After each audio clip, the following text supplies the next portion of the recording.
Mar e terra, inverno e verão. Mostro um sorriso, mostro alegria, mas eu mesmo não. Este verso foi cantado pelo lendário Luiz Gonzaga na música A Vida do Viajante, gravada em 1953 e composta pelo próprio Gonzaga em parceria com Hervé Cordoville. Ela contém um drama, faz parte da cultura popular nordestina, é muito apreciada, tem um quê de folclórica, mas contém um drama. É o mesmo drama que acompanha muita gente na vida. É a luta entre o que se é e o que se pretende ser, ou o que se precisa ser. No caso da música citada, o cantor e compositor confessa que mesmo mostrando alegria, mesmo sorrindo, está longe de demonstrar o que lhe vai na alma. Na alma, lê-se nas entrelinhas, há um turbilhão de sentimentos, onde impera, sobretudo, a falta de paz e de alegria. Longe de casa, sigo o roteiro. É assim que muita gente faz vida afora. Apenas segue o roteiro. Se o roteiro exige um sorriso, lá vai um sorriso, mesmo que a alma esteja em pranto. Alegria, alegria, grita o animador de auditório, e acontece uma explosão de manifestações alegres. Todavia, lá dentro de cada um existe um motivo irresponsável de alegria, uma alienação, um descomprometimento com a realidade em si. Descomprometimento que é procurado muitas vezes exatamente para uma fuga da realidade acabrunhante, ou então a alegria por motivos fúteis, alegria fugidia, fugaz, passageira, cabeça no travesseiro, reflexão séria, e os motivos que provocaram tantos sorrisos, tanta alegria aparente, vão sendo desmascarados um a um. Às vezes, sobra a alegria de algum laço familiar que continua firme apesar dos pesares. Ou a alegria de ter visto a alegria da criança, seu sorriso franco e inocente, e é só. É melhor tentar dormir depressa, pois a continuar tais reflexões, darão elas em ataques de depressão ou em algo pior. Estaria a humanidade condenada a essa coisa medonha? Todos os motivos de alegria pesariam o mesmo peso? Estariam fadados esses motivos a terminarem em nada ou a acabarem de alguma forma em algum tempo?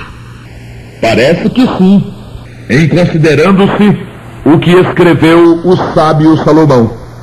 Goza a vida com a mulher que amas todos os dias da tua vaidade, os quais Deus te deu debaixo do solo, todos os dias da tua vaidade, porque esta é a tua porção nesta vida, e do teu trabalho que tu fizeste debaixo do solo.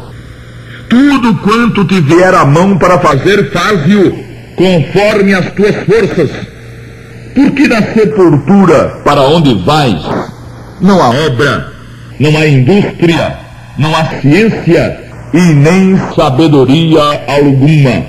Eclesiastes 9, 9 e 10. Até a Bíblia dilui os motivos mais comezinhos, mais comuns da alegria comum. É verdade. Sábio como era, Salomão entendeu perfeitamente que fossem quais fossem os motivos que levassem à alegria, essa alegria vivida no dia a dia, a alegria motivada pelos sucessos da vida física, pelo adquirir, pelo ter, pelo comprar, pelo vender e até pelo vencer, tais motivos terminariam na sepultura. Coisa cruel, a sepultura. Simbolicamente, descem à sepultura todos os motivos da alegria do sepultado. Correu tanto, esmerou-se tanto, lutou tanto, deu tanto de si à vida e a si mesmo, e não sobrou nada. Quem desce à sepultura não tem mais nada. Então, tudo o que teve, não teve de fato. Pois o que teve, só teve enquanto pôde segurar com as mãos. Mas Salomão, sábio como era, e iluminado como foi, deixou bem claro estar falando do que existe debaixo do sol, onde os homens vivem em seus corpos físicos, a vacuidade dos seus parcos dias. Quantos são os dias de um homem? O Salmo 90 os restringe a 80 anos com alguma vitalidade.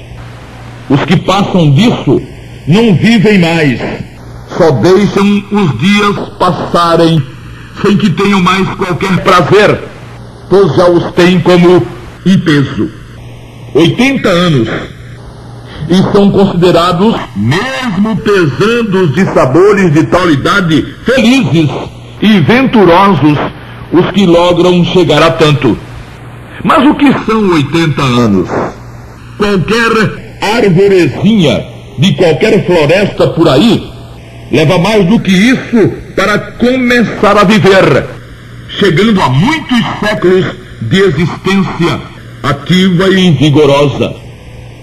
Daria Deus, ou teria dado o Criador, 80 aninhos para sua obra-prima, imagem e semelhança suas? Estaria Salomão traçando um raio-x do homem no seu todo, em toda a complexidade do seu ser? Acabaria o homem na sepultura, sendo que nenhum motivo existiria de alegria que trespassasse a terra fria e humilhante, que transforma o orgulho, a vaidade, a presunção, a soberba e até a alegria em um pacotinho de ossos? Nada disso. Salomão dissertou apenas e tão somente sobre a vacuidade dos dias na carne. Vacuidade, porquanto o cuidado com as coisas do corpo, com aquilo que ele é capaz de produzir, com as glórias que ele é capaz de conquistar, com as suas vitórias e com seu sucesso, é um cuidado vazio. Há um vácuo nisso tudo, um vácuo ou um vazio do tamanho da eternidade. Vazio, vácuo, vacuidade. Salomão chamava a atenção dos que insistem em manter os olhos postos no chão, dos que vivem a pensar só no que lhes dê algum desses motivos fúteis, ainda que algumas vezes necessários, de alegria e de prazer.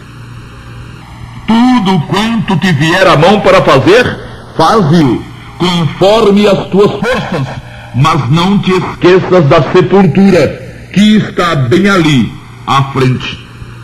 O verdadeiro sábio é aquele que, olhando as coisas daqui de baixo, deu de cara, logo de início, com a sepultura. Viu outras coisas, evidentemente, mas não tirou os olhos da sepultura. Viveu e vive a vida nos dias do corpo carnal como a vida deve ser vivida. Conquistou, gerou, serviu, sorriu, mas o tempo todo consciente que as conquistas daqui terminarão aqui, na sepultura. No texto mencionado de Eclesiastes, o livro do pregador, a visão é a visão do homem quanto ao corpo e à alma, que findam com a morte física. Sábio como era, Salomão sabia que além do corpo e da alma, o homem é o próprio homem no espírito, no seu ser interior, que não se esvai como a alma e nem se desmancha como o corpo, pois tendo sido feito imagem e semelhança de Deus, é eterno e transitou do moral para o imoral, pois perdeu a qualidade da moralidade perfeita, tendo pecado. Todavia, não pode desaparecer e nem deixar de ser o que é: imortal, indestrutível, eterno. Tendo pecado, está afastado de Deus, que abomina o pecado em sua santidade perfeita. Como pode dormir em paz alguém sem ter consciência plena de que essa situação de extrema gravidade teve fim? E se alguém dorme em paz sem ter consciência do perigo que corre, dorme em uma falsa paz.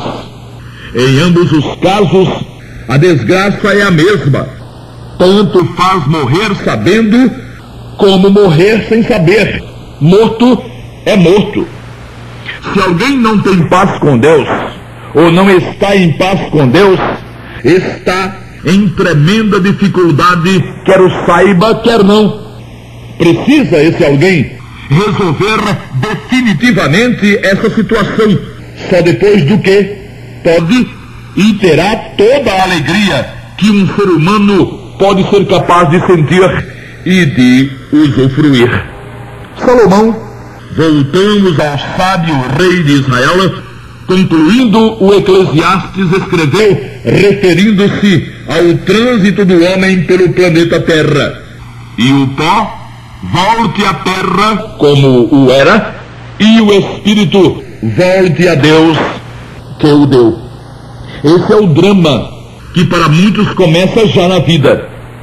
Quem pensa na sepultura, mas não consegue resolver o seu problema maior, o que está além dela, sofre a angústia da incerteza da morte, que sabe não acabar com a existência, senão do corpo e da alma, mas não do próprio ser, da própria imagem e semelhança de Deus, que volta, dado o último suspiro, para seus domínios. Já estando nos domínios de Deus, que caminho segue ou toma aquele que deixou o corpo, que o entregou à terra? Enquanto vestia o corpo, ia para onde queria ir, ou pelo menos ia para onde conseguia ir. Em sendo livre, tomava o rumo que bem entendesse, sem que Deus interviesse ou impedisse. Via-se senhor dos seus atos e dos seus passos. Mas isso era no corpo, ou foi no corpo. Agora está sob o comando de Deus. Não se comanda mais, não dirige mais a própria vontade, não tem mais domínio nenhum sobre nada. Quando dirigia o corpo, era o rei. Agora que o corpo vira pó, não é senão vassalo. Que bom se tivesse dormido junto com o corpo. No desespero, até apoia a loucura dos que inventaram essa loucura. Mas a consciência teima em se fazer consciente. E com a consciência, a percepção de ter estado errado o tempo todo. Agora sabe que os motivos de alegria não deveriam ter sido motivos de alegria, pois não passaram do corpo. Viveu na incerteza de falsas certezas. Agora sabe que mostrou alegria, mostrou sorrisos, e até pensou que tal alegria e que tais sorrisos fossem de vera, fossem para valer, sendo, contudo, todos fugazes, infelizmente. E infelizmente, pior que todos os infelizmentes da vida, chegou a essa conclusão tarde demais. Mas, se as coisas não foram e não são como pensou que fossem e como imaginou que deveriam ser, o que faltou acontecer para que tudo o que não é paz, não é alegria, não é gozo, não é luz, viesse a ser ou fosse? Faltou a verdade do Evangelho da graça do Senhor Jesus. Isso é o que faltou, ou foi o que faltou. Quando Salomão falou da vacuidade, do vazio da vida no corpo carnal, e quando disse que os motivos de alegria, de sucesso e de felicidade terminariam na sepultura, e quando aconselhou que se fizesse tudo o que se tivesse à mão para fazer, terminou dizendo: porque Deus há de trazer a juízo toda a obra, e até tudo o que está encoberto, quer seja bom, quer seja mal. Eclesiastes 12:14. Quem pensa no que faz, e quem pensa, sobretudo, no que pensa, não vê nenhum motivo de alegria para um encontro com a justiça divina. Muita gente se vangloria de não ter feito o que o senso moral repudia e rejeita, mas não pode se vangloriar do que pensou sem ter feito, por mais hipócrita que seja. Quanta gente não já acalentou na mente o pensamento de ver muita gente desaparecer ou sofrer, e gente com quem se convive e a quem se cumprimenta. Em juízo, virão a juízo as coisas que foram e as que não foram também. Muitas coisas que não chegaram a ser, não chegaram a ser porque os que as pensaram temeram as consequências e não as praticaram, mas pensaram. Se Deus não fosse Deus e não conseguisse saber o que já foi, o que ainda não foi para os homens, talvez muita gente escapasse dos rigores da sua lei. Mas não adianta fingir, porque ele sabe tudo. Então, a alegria na vida do homem só dura enquanto ele não medita com alguma profundidade em quem ou naquilo que realmente ele é. Quando isso acontece, a alegria transforma-se em tristeza e às vezes em pavor mesmo. Em resumo, só existiria alegria na raça humana, alegria mesmo, alegria que permanecesse acima e além das próprias falhas, da própria fragilidade, se lhe viesse de fora essa alegria. A depender de si mesmos, de suas qualidades morais, de suas possibilidades, todos os homens teriam que confessar o que confessou o compositor na música cantada pelo notável Gonzaga: mostro um sorriso, mostro alegria, mas eu mesmo não. Como a dizer, meu sorriso, minha demonstração de alegria não servem para mim, servem para os outros, eu apenas os esboço. Infinitamente bom e misericordioso, o Criador, não tendo podido impedir que suas criaturas chegassem ao que chegaram, a desobediência e a maldade, por serem livres, por terem sido criadas livres, providenciou-lhes a forma de reconciliação e de salvação para uma eternidade que seria terrível longe de sua preciosa presença, e para uma vida na vida física também, repleta de incertezas e de medos, e compôs o plano salvador da única forma possível, mesmo para ele, Todo-Poderoso. Teve que permitir que alguém, fora do homem, consertasse as coisas para o homem. Assim, o motivo da alegria verdadeira e o verdadeiro motivo de alegria para o ser humano está fora do ser humano, e pelos motivos já expostos teria mesmo que estar.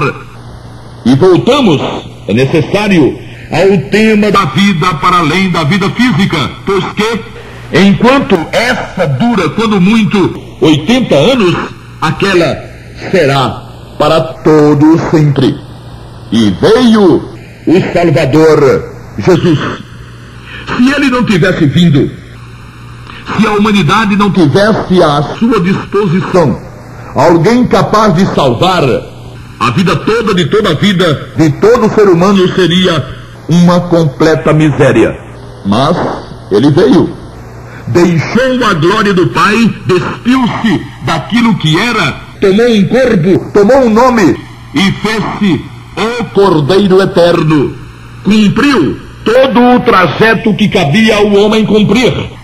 Foi à cruz, passou pela morte, desceu ao Hades, subiu ao paraíso, voltou à vida no corpo glorioso que tornou-se a prova final de sua vitória. E, dando testemunho aos seus amados irmãos por 40 dias, subiu finalmente para sentar-se à direita do Pai, recebendo de volta toda a glória que deixara ao tomar o corpo, e ostentando agora a glória só a ele cabida de ser o Salvador de pecadores. E nos mandou pregar, repetindo o apóstolo Pedro, e testificar que ele, Jesus, é o que por Deus foi constituído juiz dos vivos e dos mortos. E dele dão testemunho todos os profetas de que todos os que neles creem receberão o perdão dos pecados pelo seu nome, nos termos de Atos 10, 42 e 43. É desvairado aquele que diz sentir alegria sem ter a certeza absoluta de ter tido todos os seus pecados perdoados. Não da forma como ensinou o Senhor no chamado Pai Nosso. Aquilo lá foi antes da cruz. Ali só havia lei. Seria perdoado quem primeiro perdoasse. Era e seria sempre um perdão parcial, incompleto, dependente do próprio homem, e teria que ser repetido. O homem pecador precisava de perdão definitivo, que teria que ter uma causa definitiva e séria. A alegria perene e perfeita só poderia existir com base na perfeição e na eficácia do sangue de Jesus, para quem tivesse coragem suficiente de invocar, ou para invocar, seu precioso nome. Todos os que nele creem, disse o apóstolo Pedro, receberão o perdão dos pecados pelo seu nome. Perdão pelo seu nome, pelo nome de Jesus, e não porque tivessem perdoado a alguém, como proposto pelo Senhor na chamada oração modelo. Se aquilo lá continuasse valendo, todo mundo viveria como vive a maioria, sempre desconfiando de estar faltando alguma coisa. Claro, é só o cidadão olhar para si mesmo que ele chega rapidinho à conclusão de que se o perdão de Deus depende do que ele faz e pensa das pessoas, a coisa está feia. Cada um sabe quanto vale, a não ser que seja um poço de hipocrisia. E aí sim, é que não vale mesmo nada. Na dispensação da graça, na vigência do Evangelho da Graça, Deus não faz exigência e nem impõe condições para que alguém seja salvo e tenha, de forma plena e eterna, já a partir daqui, alegria. A alegria de estar em paz com Ele Todo-Poderoso e por toda a eternidade. Exigências, Ele fez. Condições, Ele impôs para que a graça existisse. Mas o Salvador assumiu a todas e a todas satisfez completamente. Estando satisfeita a justiça do Altíssimo, como está, não havia, como não há, mais o que exigir. Daí, a existência do dom gratuito, e vem do grego a redundância preciosa, dom gratuito da vida eterna, Romanos 6 e 23. Quem não teve seus pecados perdoados por ter invocado o nome de Jesus, e não os tiver até o processo da morte, vai tê-los no juízo mencionados um por um, inclusive os ocultos, aqueles que ninguém viu, só Deus, como afirmou Salomão. Quanta gente entra nos templos e sai deles da mesma forma, com uma angústia de dar dó, com o coração se derretendo de medo e pedindo a tudo quanto é santo para dar uma mãozinha, uma ajudazinha, até na hora da morte, porque nunca sentiu a alegria de ter a certeza de ter sido definitivamente perdoada. Mas por que tanta desgraça? Por não existir um Salvador de verdade no mundo e a disposição dessa pobre gente? Claro que não. Salvador existe. Só que ele não salva na marra e nem salva a quem teima em não invocá-lo nessa condição, por preferir seguir os ditames lá de sua organização religiosa. Entre os religiosos há até quem ria, quem mostre alegria, quem abra um sorriso, mas é coisa aparente, é coisa simulada. Quem vive atrás de perdão não tem do que sorrir e nem tem por que estar sorrindo. A vida é andar pelos dogmas da religião professada para ver se um dia descansa feliz, como no dizer do compositor. Chuva, sol, poeira, carvão e tudo o mais que o tempo ajuda a amontoar. Porém, nada da alegria que o coração tanto gostaria de ter. Todo homem sente falta de Deus, de sua presença. Não ter paz com Deus é como estar longe de casa, pois a semelhança com o Criador dotou a criatura humana da ideia da eternidade. O medo de muitos os tem feito negar tal evidência, mas a própria eternidade exporá para eles mesmos sua mentira. É possível ter consciência da eternidade, ter consciência da consciência na eternidade e ter paz e alegria, como Deus tem paz e alegria eternamente. É possível mostrar um sorriso, mostrar alegria e ser feliz, e ser alegre. É bastante, é suficiente para tanto invocar o nome precioso do Senhor Jesus como Salvador único e todo suficiente. Prezado ouvinte, aproveite a chance que você tem. Você está vivo, pois está ouvindo. E apele para o sangue de Jesus. Invoque o nome precioso do Senhor Jesus para ser alegre agora e por todos os séculos. Amém.